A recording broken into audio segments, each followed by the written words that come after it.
The shadows beneath the willows. The park was always a place of solace for me, a quiet escape from the chaos of the city. I'd wander its winding paths late at night, the soft glow of the streetlights casting shadows on the trees. But that night, something was different. Something was wrong. It started with the silence.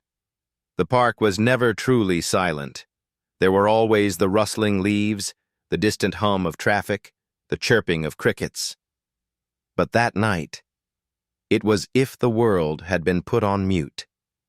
My footsteps, the gravel path sounded unnaturally loud, and the air felt heavy, oppressive. I was near the old willow tree, its long, twisted branches swaying ever so slightly in the breeze. That's when I saw it. Thought was just a trick of a shadow that didn't quite belong. But as I got closer, my heart began to pound. The shadow was moving. It was tall, impossibly tall, and its was all wrong. Limbs were too long, movements too fluid. It stood beneath the willow tree, its head tilted at an unnatural angle as if it were me.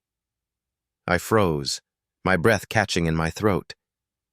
And then it moved, not towards me but downwards, sinking into as the earth itself were swallowing it whole.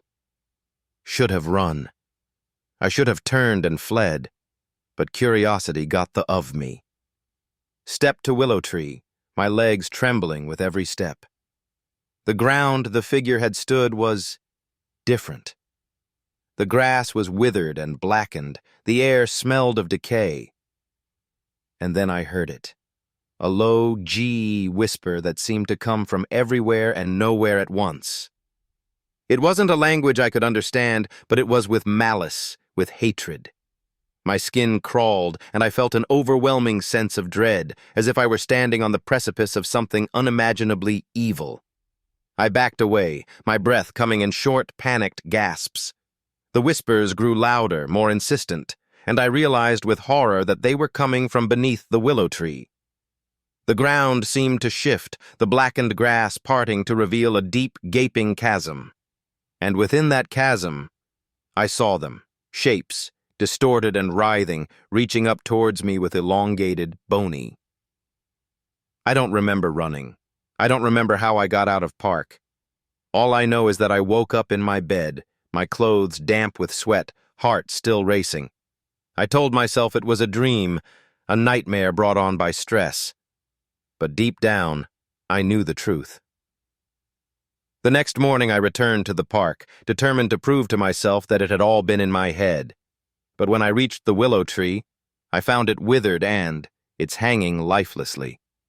And beneath, the ground wizened, air heavy with the stench of decay. I haven't been back to the park since. Now, whenever I pass by it, I can't shake the feeling that something is watching me from beneath the shadows of the willows, waiting for the moment when I be foolish enough to go back. Because I know it's still there, and it's waiting.